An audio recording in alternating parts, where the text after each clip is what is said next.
Recording. We are live on the internet. Welcome people in the future checking this video out. So just a reminder about a couple of things. For those of you in the future that I haven't met, I'd like to meet you at least online. I'll post a link here. Ooh, I gotta fix that one right now. Modify. So you can join me live, or you can go check out my Google Plus page, which is linked here also. Remind me, 26th? Yeah. And it is now 11-ish. Okay. The sucker. So, sorry about that. I should have done that ahead of time. Too many buttons to click. Oh, that didn't come out right, did it? How's that? 8.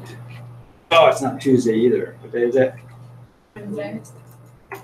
Wednesday. Yeah. Okay.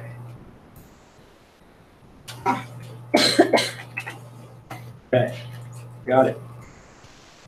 So hopefully I'll remember to change that. If I don't remember to change that to the current one, then if you click on the online video chat, go to my Google Plus page, there'll be a link here to sign into the current session or to at least view it with a minor time delay.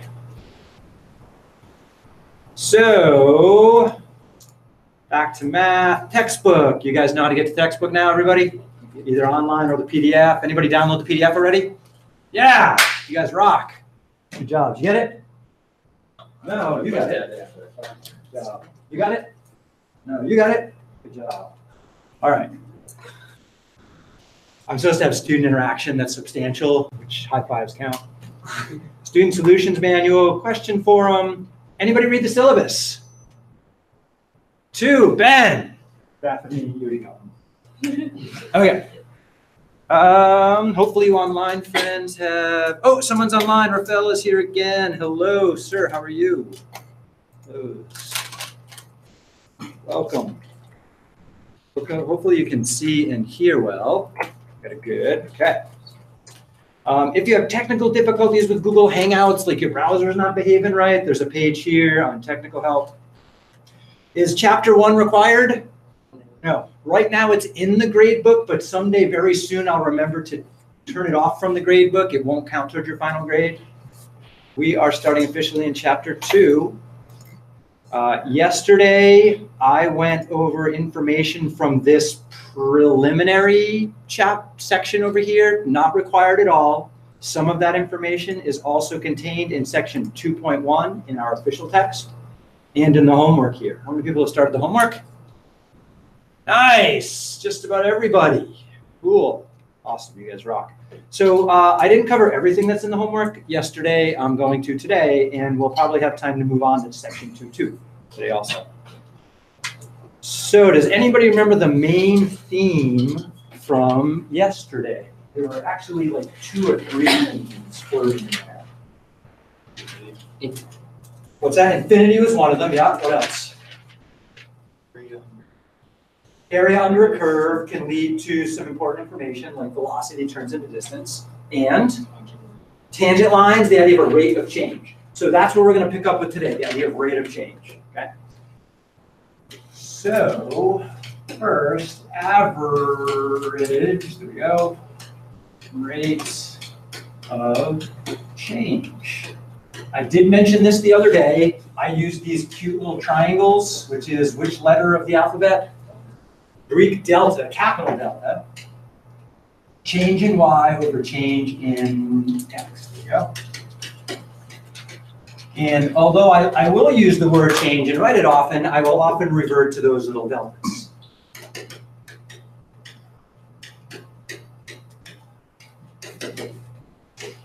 Now, we might not use y. Sometimes we use other stuff like velocity or distance. Generally, in these problems, y is a function of x. Does anybody recall what the heck a function is? What a vertical line test tells you graphically. Okay, so why the vertical line test? Who cares? Function x cannot have more than one y value. Yeah, for each input, there can be no more than one output. So if I say I'm plugging in 2 and the answer is 4, there can't be any other options. Okay? So for example, suppose f of x was the square root of x, and I said, hey, what's the square root of 4? I'm inputting 4. You would all say the output must be 2. Now, although numbers have 2 square roots, like 4 has 2 square roots, one of them is 2, the other is -2, this symbol only asks for the positive one, not the negative one. So it is a function. Okay? So if all function is just, you got an input, you can have no more than one output. You could have no output though, right? Like if we're only working with real numbers and I said, okay, what's the square root of -1? As far as real numbers go, it doesn't exist. But there is a thing called I that is very important, but we're not going to really use it in course. So as far as we're concerned with real numbers, this does not exist yet. No output on that right there. Okay. Now there is an alternative output, that's I, right? But that's not a real number. It is a special number. If you like electricity and cell phones, then I is very important to you. If you like that your toilet flushes, I is very important to you. If you like the way magnets push each other apart, then I is very important too, right? But for us, we're not going to use it. How about if we had another function, g of x, and it was 1 over x, and I said, what is g of 4? You would say the answer is 1/4, right? And we all agree on that. It's not 1/4 or something else. Although somebody might say it's 2.25, right? That's the same thing as 1/4. Okay. What is g of 0? It's undefined. Yeah, that's the usual definition of it. So I'm just going to put a d and e there. So bottom line is a function is this thing. It could be a graph. It could be a rule in English. It could be an algebraic expression. But the bottom line is if we plug something in, we can't get more than one thing out. Sometimes we get nothing out. Function says, sorry, cannot compute. And that's OK. All right. So I'm going to put function and rate of change together now. So check this out. So here is some curvy function. Let's call it f of x. If that's f of x, this must be the x-axis, and this must be the y-axis right there. And then I'm going to pick some point here. Let's call that point x. That point has an x value, and it has an associated y value, right? In this case, I could find that y value by just plugging in the x value. So this point right here is the point x, f of x. Now, I'm going to throw in another point, because if I'm going to talk about a rate of change, I need 2 points to find that rate of change. So I pick some other x value over here. It's going to have some y value associated with it over here. Since I called that one x, I have to call this one something else. So I'm going to call it x2 for now, x with a little subscript. What's the corresponding y value have to be then? Y2. We could call it y2. I like that, y2. Or I could say it's f of x2. I want to use function notation. So this would be the point x2, comma, f of x2.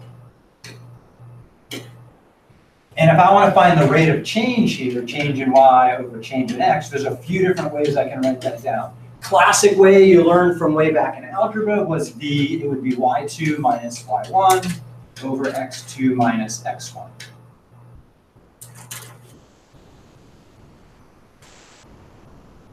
Using function notation, to get that second y value, I have to plug in that second x value minus whatever happens when I plug in the first x value. Order of operation there, because of parentheses, you got to do your calculations for each y value, then subtract. Down below, I just have x2 minus x1. So the way I've drawn it right now, those are 2 different points, right? And there's some distance between them. Have I found the distance between them on the board here? I have, actually. How do you find the distance between your 2 numbers? Subtract, right? Haven't I subtracted up here? Yeah, so this denominator down here is the distance between those 2 points. Okay? So I'm just going to give that distance a slightly different name. So the distance from here to here, it's x2 minus x1 for sure. I'm just going to call it h for now. So if I say the distance a, wouldn't you agree that if I start at x and then I move over h, I'm now at that new point? Right? So another name for x2 is x plus h. There's a method to my madness here. Well, you might have seen it already in the book or in the homework. And you might have seen it in another class. So I'm going to rewrite my formula yet again. Okay? Would you agree x plus h is a new name for this x value right there? Yeah. So then as far as finding its y value, I could say the y value is f of parentheses x plus h, like that. And we'll do this with some numbers in just a minute.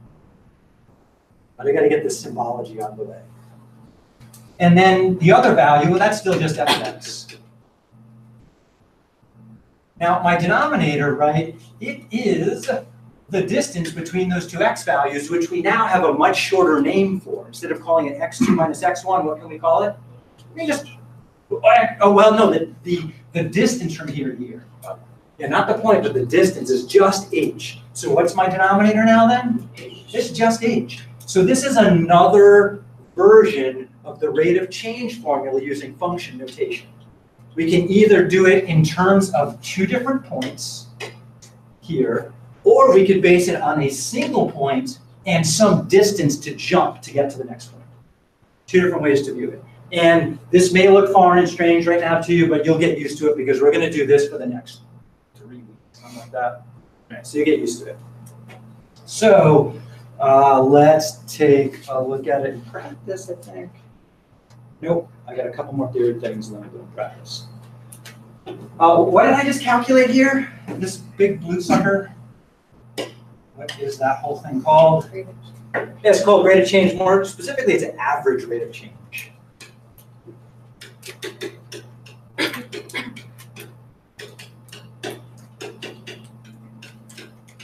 Okay. There's a single short word that means the same thing, starts with an S, ends in an E. Slope. Yeah, so this is also called slope. We just now have a fancy algebra calculus way to do it that Algebra 1 students would not appreciate, but we're well beyond Algebra 1. Okay, so that's just a new version of the slope formula. We have a fancier title for it, average rate of change. You've done this before, we're just looking at it in a different way. Calculus 1, differential calculus, is as much concerned with average rate of change as it is with instantaneous rate of change. Yes.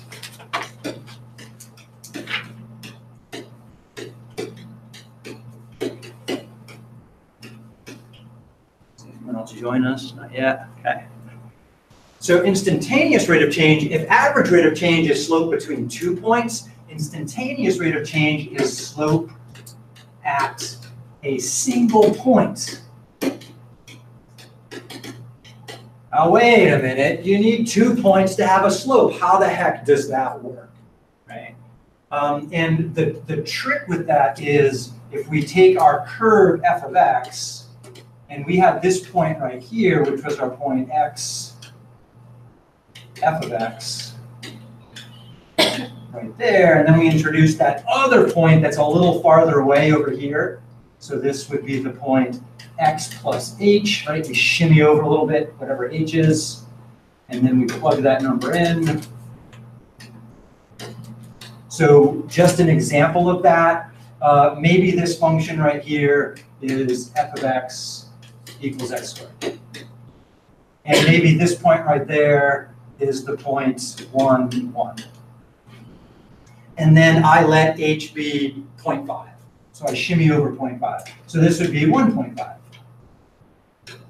If I let the distance from here to here, h, be 0.5. And then I plug in 1.5 into my function, and I crunch f of 1.5, and my calculator or brain says it's 2.25, I think. Someone help me with that? 1.5 squared. I'm pretty sure it's 2.25. I have a couple of nods of agreement. So when I draw this particular line, let's see if I can get a fancy line tool here to work. Line be almost n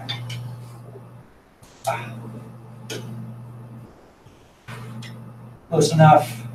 If you squint, close enough. Squint. Oh, you know what I discovered early on in algebra? If you make a graph and your points don't quite end up where you want them to be, then if you just draw them bigger, it totally works. Oh, my magic pen just died. Shoot. Try this one. Yeah, there we go. Blue. Now it hits. Okay, better. Okay, so when that line right there is called a secant line. However, if I make h smaller, then I'm getting closer to having that line be just the slope through that point right there. Okay. So I'm going to try and draw a new one that mimics more of that action. Pen, red. So maybe that line right there-ish.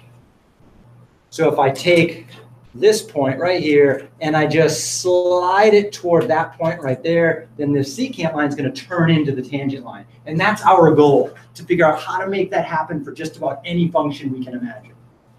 Okay. And it's a little trickier than you might think. Seems like a pretty easy idea, right? Slide one point, put it on the other. Boom, you got the tangent line. Okay. But it turns out it's a lot of work. That's why we're going to be spending all quarter on it. Questions yet?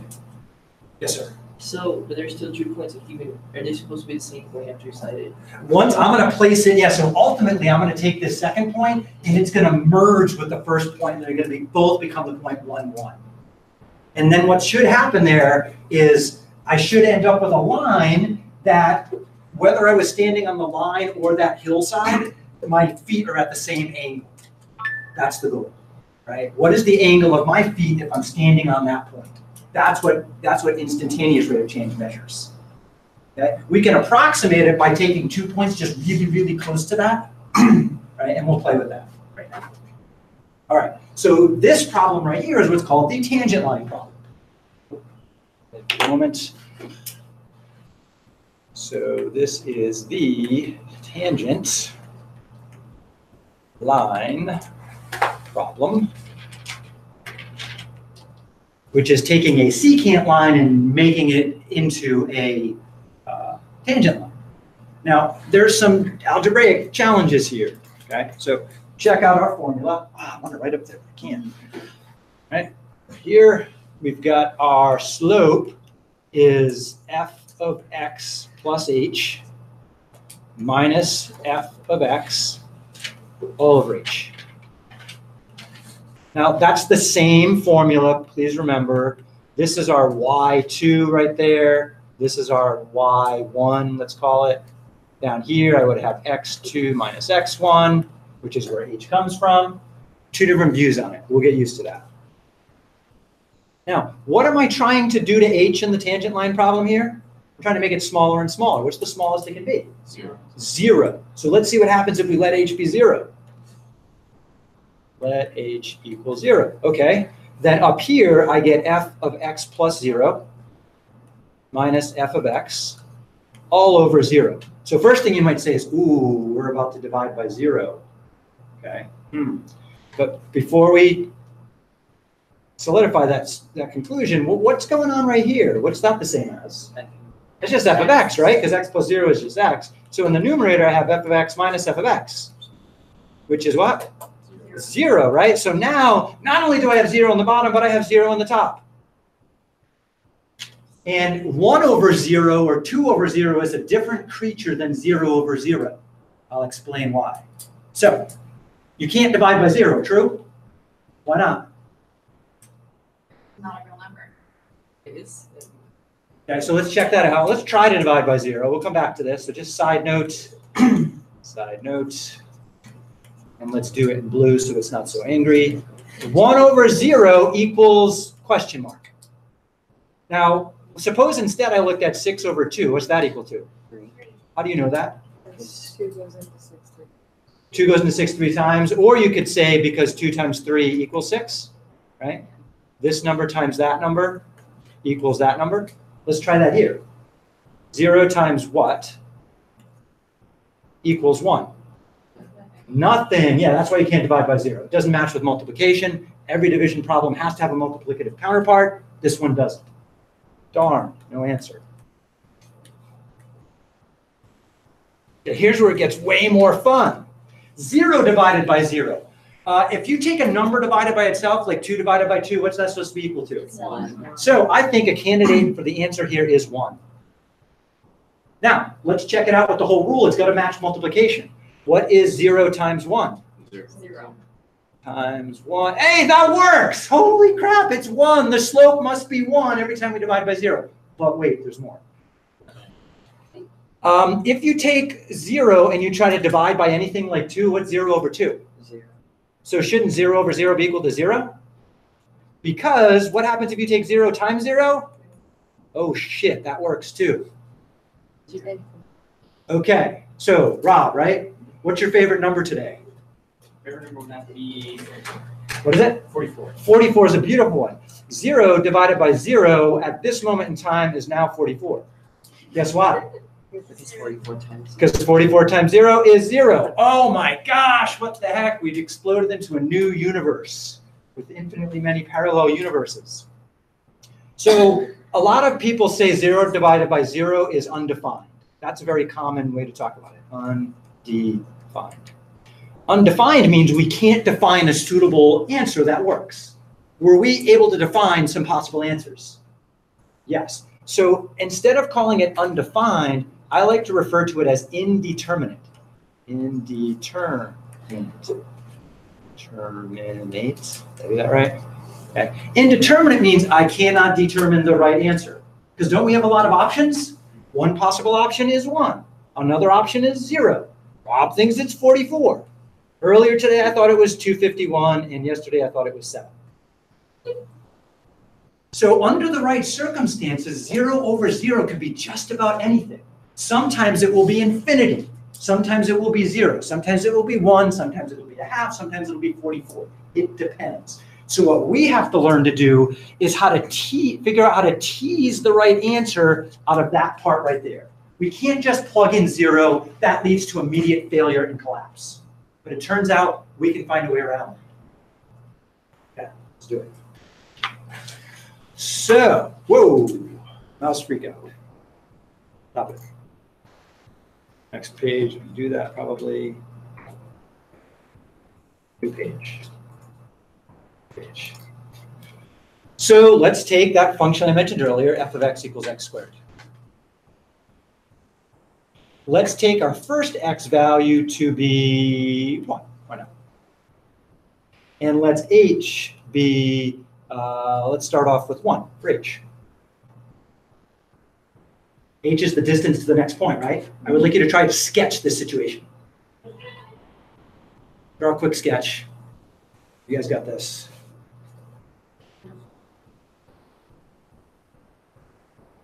It's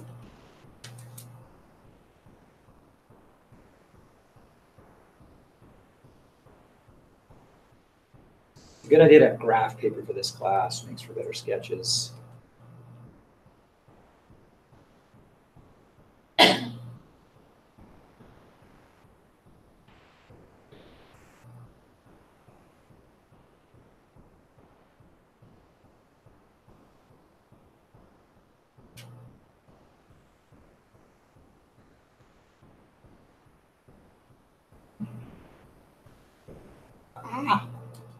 That's my best sketch today.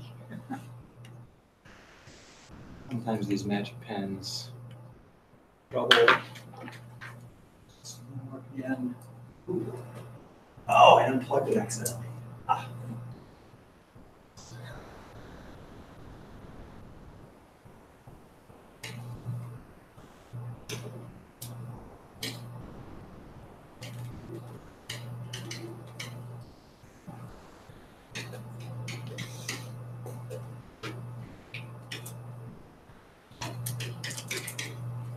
All right, so there's my rough sketch of this. My original point, x equals 1, I plug it in. My new point, x2, is just my x plus h, right? Which is 1 plus 1, or 2. Then I plug that in to get y2. F of 2 is 2 squared, or 4. So there's the point, 2, 4. So now we can sketch a quick line in between there. Sketch that. Bang, there's my line. This line right here is, again, called a secant line because it goes through 2 points. And the slope of that secant line, m with a little secant underneath, you'll see that notation in the homework and in the book. I can just kind of look at that and see, well, my rise is what, up 3 and then go right 1. So my rise is 3 over 1 or just 3. So that's the slope of the secant line. Does that look steeper than the curve actually is around 1, 1? Yeah, it's a bit steeper. So what we're going to do is we're going to just slide this x value closer to that one. So somebody want to suggest a new h value for me? Is it? Yeah, that's just what I was thinking, man. Nice job. So we're just going to do this again with 0.5. So I can fit it on this page. Let's just go for it. So now x is still 1, but h is 0.5. That means my new x value is 1.5. And we actually already wrote this one down earlier. We just didn't finish it.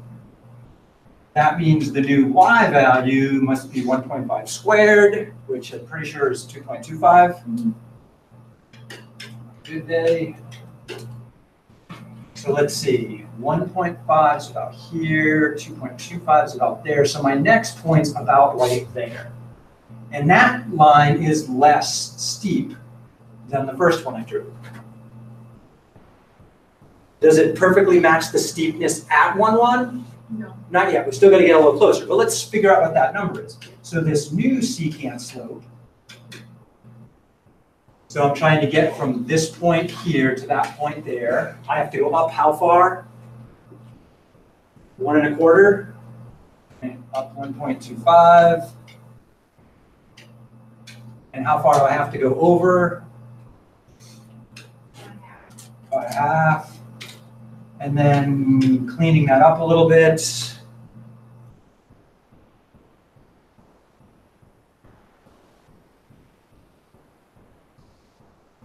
2.5? Oh, man, it's my lucky day. Okay. Slope there's about 2.5. Okay. Let's do that again. Let's pick a new h. Nah, make it easier. 0.1. Excellent. Okay, so that's 0.1. So f of x still equals x squared. X equals 1. H is going to be 0.1 this time. So our new x value is 1 plus 0.1. Okay. Our new y value, that's the whole x plus h thing. So f of 1, ooh, I threw a 0 in there. How did that happen? That alternate dimension me forcing me to the next part.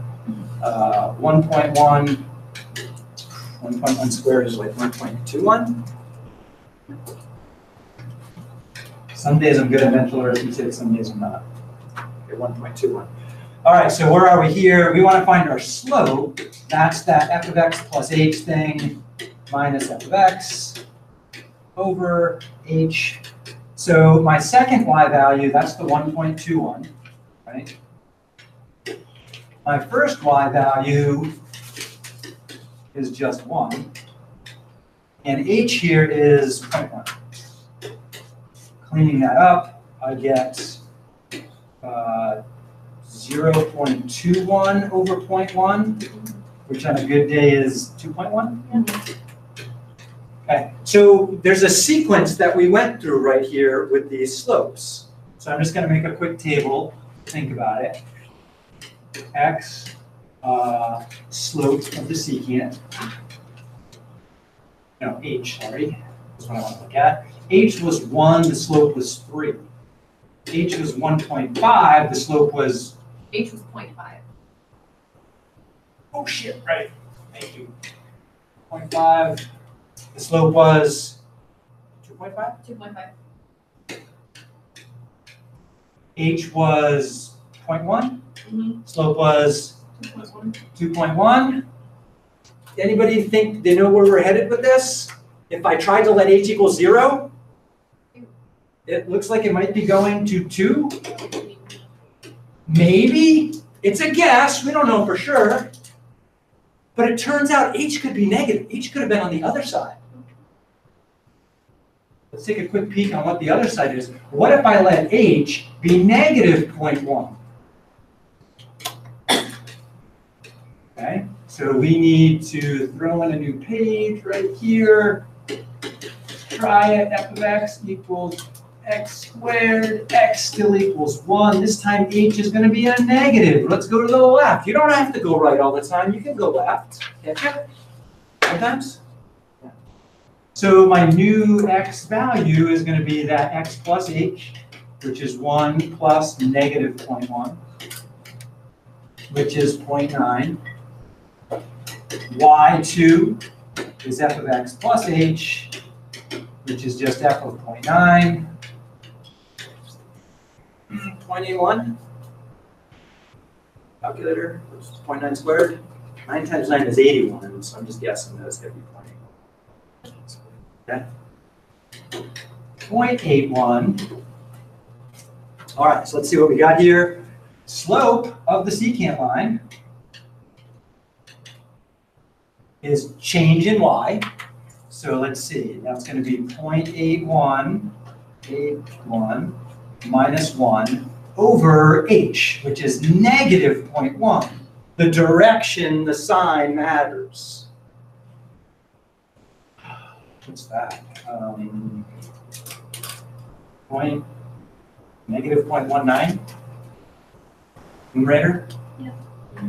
Negative 0.19 over negative 0.1. The negative over a negative is positive.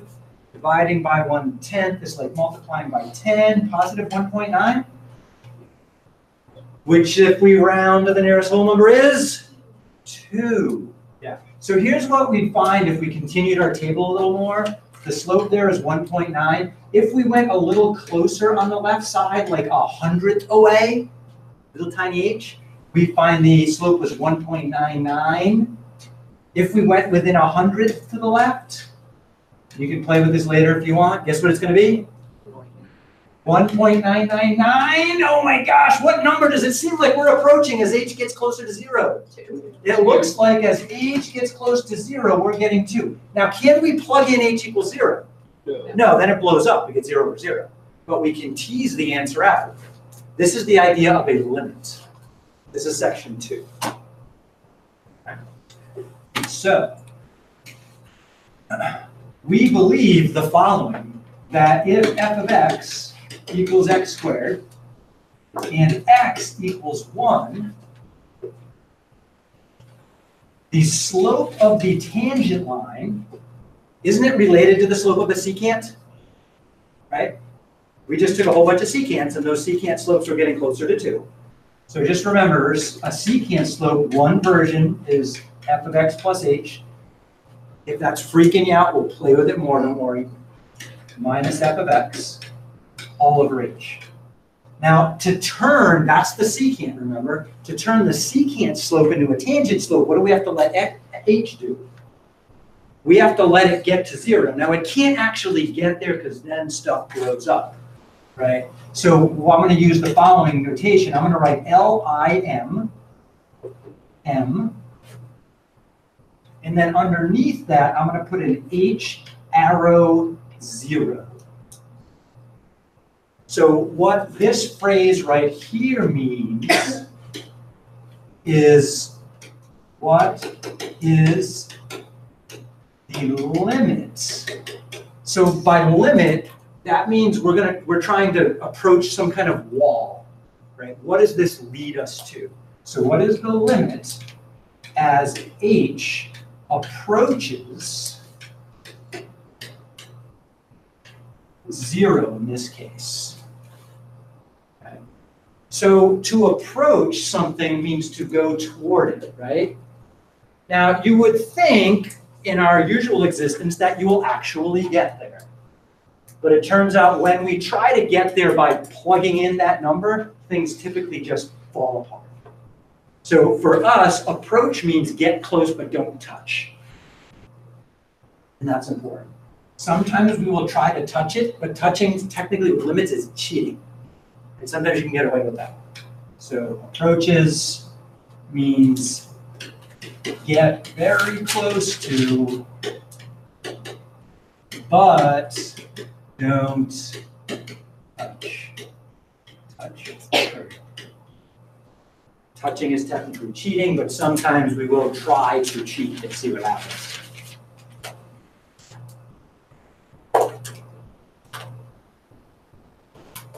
That was exciting.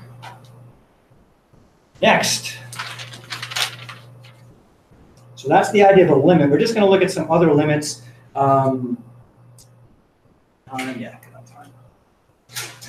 So I've given you enough information to finish the problems in section 2.1 homework, which is a little about that whole velocity to the distance, which is like areas problem. And the rest of the problems are more like finding secant, tangent relationships there. Section 2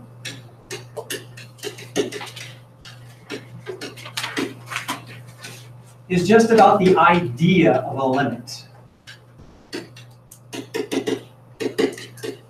And then in the next couple of sections, we'll formalize it a little more and we'll apply a little more algebra to it. But right now, we're just looking at the idea of it. So what we're looking at is we have limit as x is going to some other number, let's call it a. And we're looking at some particular function. And we want to know what is this equal to. So when you look at that, the way to read it again is the limit as x approaches a of f of x is what?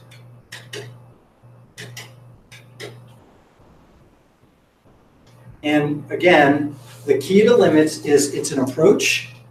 We can't usually get there, but we might see a pattern.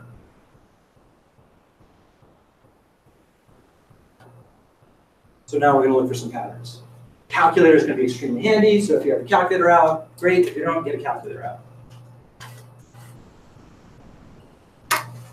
First example, limit as x approaches 2 of 2x plus 1 equals 1. Now we're going to resist cheating here, and we're going to apply the approach method. Bless you. Approach method, which just means get close to 2 somehow. So start a little bit away from 2 and then get close to it. So I'm just going to make a table of x's and y's, where y is my function up there, and just start a little bit away from 2. And it's kind of a random guess as to how close you want to be. Sometimes I start 1 away and then go toward it. So if I start at 3 maybe, I'm trying to get to 2, so then I'm going to go to 2.5, get closer, maybe I'll jump to 2.1, and maybe 2.01. So now what I want to know is what are the y values for each of these guys? Plug in 3, I think that's 7, 2.5, 6. Plus 1, right? 6. With plus 1, 6. 5.2? Yeah. And then 5.02? Yeah. Okay. Now, one thing I used to forget all the time when I first started doing this is there's usually more than one way to approach a number. I'm approaching here from the right side on the number line. Okay. So this is what's called a right-hand limit. Right-hand limits. I really should look at the left side to make sure it's doing the same thing. Otherwise, I got something wonky going on or I'm totally confused. So I'm going to go on the other side, x, y. So let's see, I want to go below 2. I'm going to use the same kind of sequence, starting at 1, then I'll jump up to 1.5. Trying to get to 2, I was then 0.1 away, so I would go 1.9, and then 1.99. See what we have going on? So this would be the left-hand limit.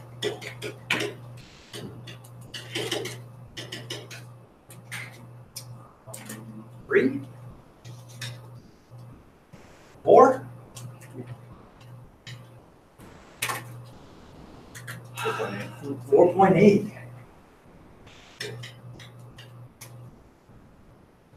4.98? Yeah.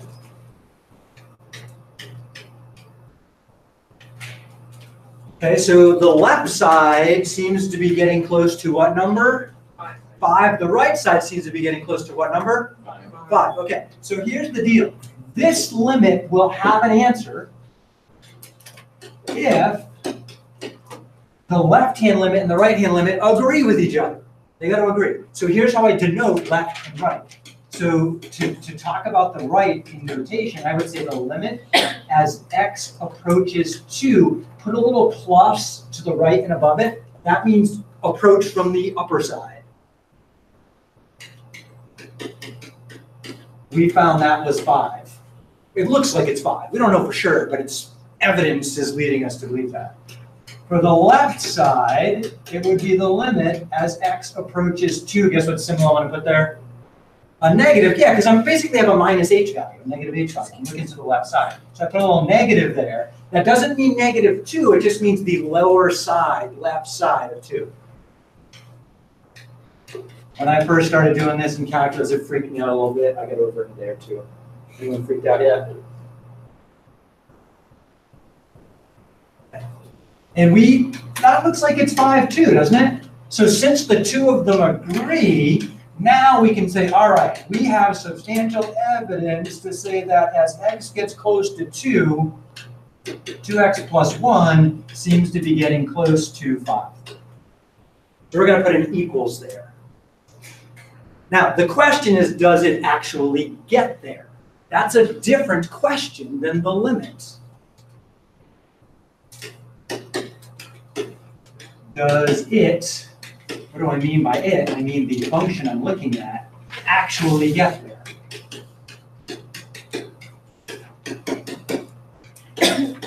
Question mark. That would mean, what does that put 2? I don't know. Let's try it. That would be 2 times 2 plus 1, which is, on a good day, 5? Aha. Okay. So the limit and the function value match. That doesn't always happen. But for most functions we deal with, it does. Because most of the functions we deal with are nice and smooth. You can draw without lifting a pen.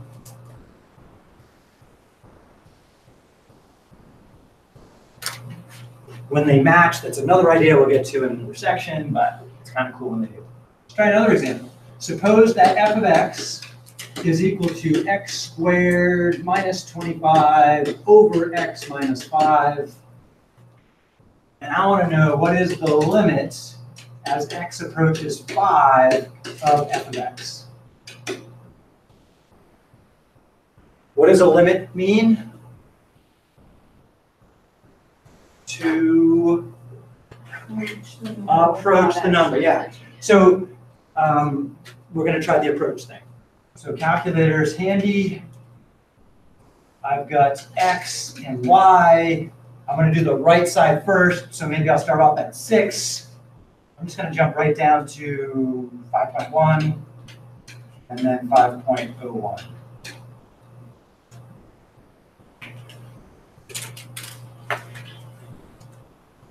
And I'm going to use Desmos to help me with this sucker. So in Desmos, you can type function notation.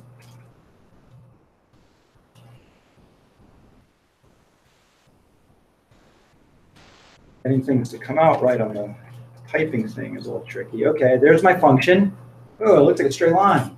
Fascinating. All right. And I want to know what is f of 6.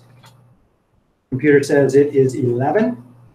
And then I can say, okay, what is f of 5.1? Oh, I used the capital F. Is it 10.1? F of 5.01. And TIs do a similar thing. Hopefully you know how to use your TI to do this. If not, seek me after class. 10.01. Oh, does it look like we might be getting close to 10? So I'm just going to cheat right away and say, hey, what is f of 5? Oh, it's undefined. Whoa. Uh-oh. Oh, fascinating. We got to go on the other side and look too. Now, just looking at the graph up here, here's 5. Looks like it goes to 10. But at that instant, Desmos says, no, there's nothing there. Okay. Doesn't the other side look like it's going to the same spot?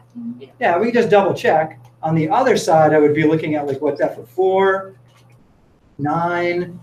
Let's see, I want to get close to 5, but below. What might I try next? 4.9, f of 4.9, 9.9, more evidence toward that conclusion. And f of, what do you think? 4.99. You guys got this. You're going to rock this homework. 9.99.